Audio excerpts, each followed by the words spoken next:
Hey you guys, I'm Phil Town from Real One Investing, and today I want to offer some financial advice for newlyweds.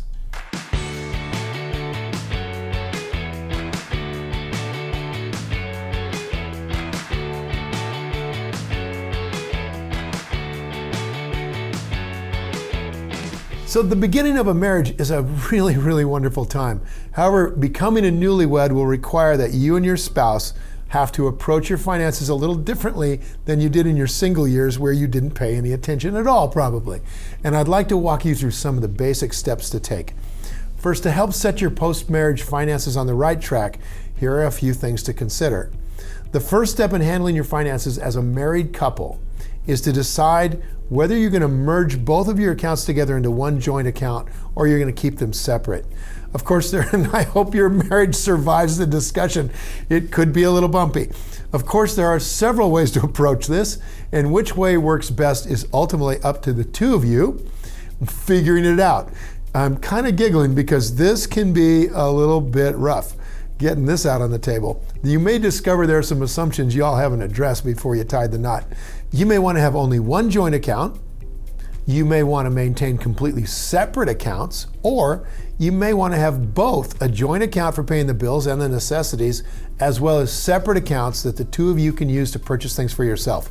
I kind of like that one. So discuss these things with your spouse and decide which route is best for the two of you. Now, if you're a guy listening to this, I will tell you the right answer. Give the money to her and have a happy life. All right, next, decide if you want to invest together or separately.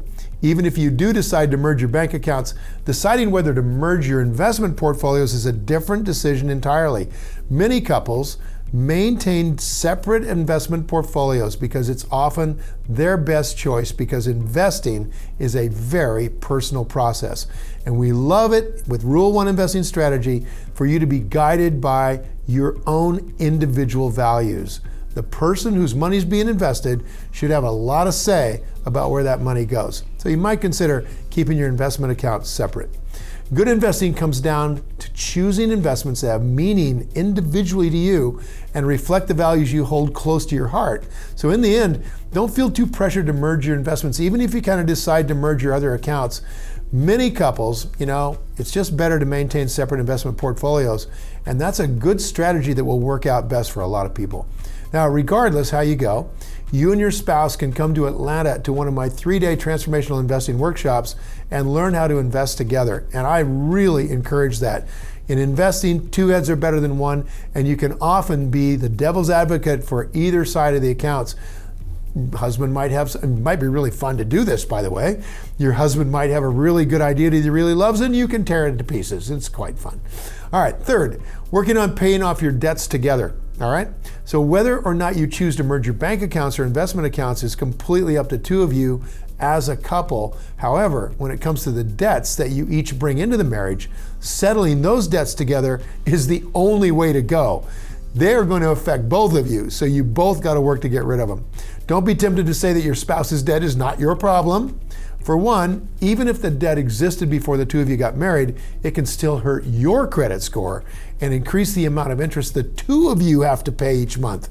Second, refusing to settle debts together is a really great way to create a lot of friction and points of frustration in your marriage, and I'm going to tell you right now, it's a bad idea. Instead, just make a plan to settle both of your debts as a couple, even if one of your debts is much larger than the other one. Hey, you have become one now, so get to it. And start working to eliminate those debts as soon as possible. Fourth, talk. Yeah, communicate with each other. This is what guys are better at by far than women. So we're just asking all the women to try to talk more often. I'm kidding. Guys, you're gonna have to talk about this stuff, and you boneheads don't do enough of it. You just make assumptions that your wife understands what you're doing with the money, and you know what? Those assumptions could be scaring her to death. So finances by far is one of the most argued about topics in modern marriages. So get ahead of the problem. Talk with each other. Many of the arguments that people have can be avoided just by proper communication. And proper communication just starts by sitting down and coming up with a little financial plan that you can both agree to. And guys, give a lot here, right? Give a lot here. The second step is to actually stick to that plan. Now, ladies, you're going to have to perform on this. So if he gives up a lot of what he's thinking, you get a plan you can both work with, you're going to have to stick with it. So when issues come up, and they will, no matter how bulletproof your plan is, the vicissitudes of life are going to bite you in the chukas. So be prepared to sit down with your spouse right here and calmly talk things through. Don't let emotion get in there and blind you. Always keep a level head, just like with investing, and keep remembering you love this person. Remember, the two of you probably won't always see eye to eye on money-related matters, but here's the thing, there will almost always be a middle ground that works for both of you. You just got to keep the emotions out of it long enough to get there. Take time to sit down, talk it out, and find that place where you can both be okay. Now, I'd love to hear from you guys.